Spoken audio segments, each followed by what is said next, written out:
Alice a interpellé Bianca Sanseri en lui demandant: Alors, tu ne voulais pas divorcer?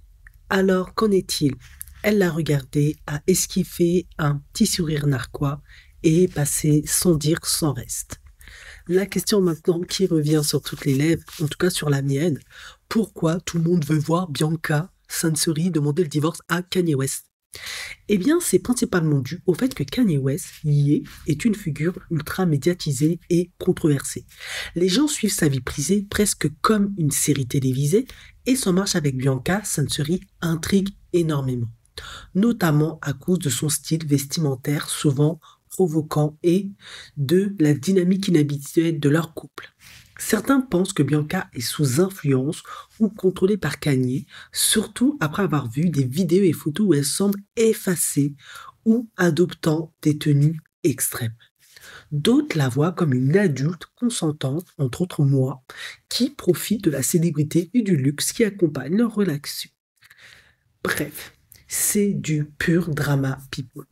Entre fascination, scandale et spéculation, les gens veulent voir ce qui va se passer. Et un divorce, ce serait un nouveau rebondissement d'intabloïd de la crème de chez crème. On peut appeler cela du voyeurisme médiatique ou du sensationnalisme. Plus précisément, voyeurisme médiatique. Le fait que le public soit fasciné par la vie privée des célébrités et cherche à tout savoir, souvent par curiosité malsaine. Sensationnalisme.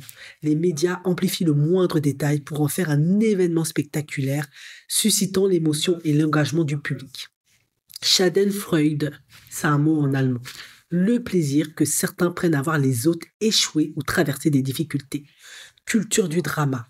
Une tendance sur les réseaux sociaux où les conflits et scandales sont mis en avant pour divertir. Tout cela est alimenté par les réseaux sociaux et les tabloïds, et moi aussi, qui savent que les histoires de célébrités attirent beaucoup d'attention. Mais pourquoi vouloir à tout prix qu'elle quitte Kanye West? C'est comme un monstre malsain. Eh bien, le fait que beaucoup de gens souhaitent voir Bianca Sanseri quitter Kanye West, ça repose sur plusieurs facteurs psychologiques et sociaux. La perception qu'elle est sous emprise. Beaucoup d'internautes et de médias pensent que Kanye exerce un contrôle vraiment sur elle, notamment à cause de ses tenues ultra révélatrices qui sembleraient encourager, et de son attitude parfois effacée en public. Cela rappelle des schémas de domination dans certaines relations toxiques et les gens veulent qu'elle se libère. 2. L'image négative de Kanye. Kanye a enchaîné les controverses. Propos problématiques, comportement impulsif, conflit public avec Kim Kardashian. Son image est souvent perçue comme instable, voire toxique. Certains pensent donc que Bianca est piégée dans une relation compliquée. 3. Le mythe de la femme à sauver. Il existe une tendance culturelle à vouloir sauver les femmes perçues comme vulnérables. Bianca, qui reste discrète et semble suivre Kanye dans ses excentricités, est vue comme une victime potentielle, même si elle n'a jamais affirmé qu'elle était malheureuse, clairement. 4. L'amour du drama et du spectacle. Le public adore les rebondissements. Moi, je kiffe. Après le divorce ultra médiatisé entre Kanye et Kim Kardashian, voir Bianca demander le divorce sera un nouveau chapitre spectaculaire dans cette saga People. 5. Le rejet des couples jugés déséquilibrés. Beaucoup considèrent que la dynamique entre Kanye et Bianca est trop étrange ou déséquilibrée.